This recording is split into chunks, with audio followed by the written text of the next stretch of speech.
Le journal du Mercato vous est présenté par foot.fr, la boutique 100% football. Bonsoir à tous, on débute ce journal du Mercato du côté de l'OL qui retrouve le chemin de la Ligue 1 ce vendredi soir.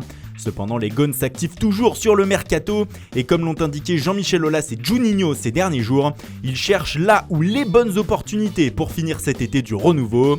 Sur le plan défensif, les Lyonnais seraient sur la piste du milieu de terrain de Stuttgart, Aurel Mangala. Âgé de 21 ans, le club allemand en demanderait 30 millions d'euros. L'OM et Lille seraient aussi sur le coup. Plus haut sur le terrain, Lyon cherche un remplaçant à son ex-champion du monde Nabil Fekir. Valentin Rongier du FC Nantes serait toujours dans le viseur, de même que Souzo qui voudrait quitter le Milan AC. Les Lombards ne voulaient pas le lâcher mais une somme de 30 à 35 millions d'euros pourrait les faire craquer. Dans le sens des départs, le jeune Lenny Pintor devrait être prêté.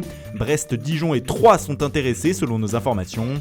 Le dossier Anthony Lopez continue aussi d'agiter l'été lyonnais, surtout que l'on a appris hier que le Paris Saint-Germain serait venu aux nouvelles pour le gardien portugais. Sa non-prolongation de contrat pour le moment inquiète les dirigeants rhodaniens qui pourraient être obligés de le céder à un an de la fin de son bail.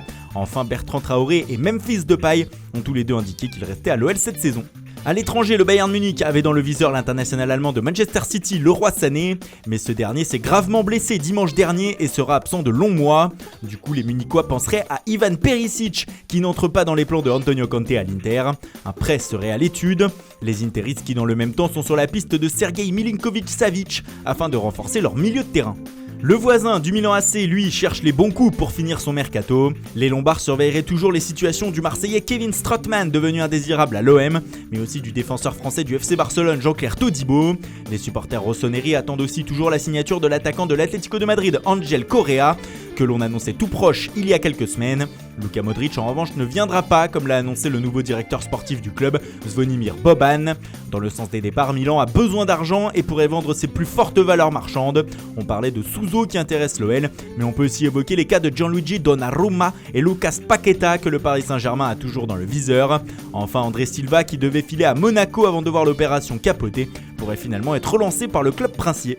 Et puis c'est officiel, Maximilian Philipp quitte le Borussia Dortmund. L'attaquant allemand file en Russie au Dynamo Moscou où il a signé 4 ans. Le transfert est estimé à 20 millions d'euros. Shinji Kagawa quitte aussi le BVB. Le japonais a signé en Espagne au Real Saragosse, club de 2ème division. Encore un départ à l'Ajax Amsterdam. Cette fois c'est Lasse Schöne, le milieu de terrain de 33 ans qui quitte le club néerlandais pour filer au Genoa. En Angleterre, le mercato est terminé, mais quelques officiels sont tombés tard hier soir, comme celui d'Alexis Wooby à Everton. L'ailier quitte Arsenal contre 30 millions d'euros et a signé 5 ans avec les Toffees.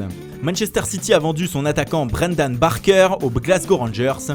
Le joueur de 22 ans a signé pour 3 ans avec le club coaché par Steven Gerrard. John Bostock quitte Toulouse pour un prêt d'1 an à Nottingham Forest, le club entraîné par Sabri Lamouchi. Pedro Reboccio quitte aussi la France. Le latéral de Guingamp file en Turquie à Beşiktaş où il est prêté 1 an avec option d'achat. En revanche, Gaël Kakuta revient dans l'Hexagone. Le milieu offensif français retrouve Amiens où il a signé pour 3 ans.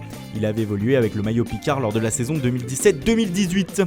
Voilà, c'est tout pour aujourd'hui. Bonne soirée à tous et rendez-vous dès demain matin pour de nouvelles informations sur le Mercato.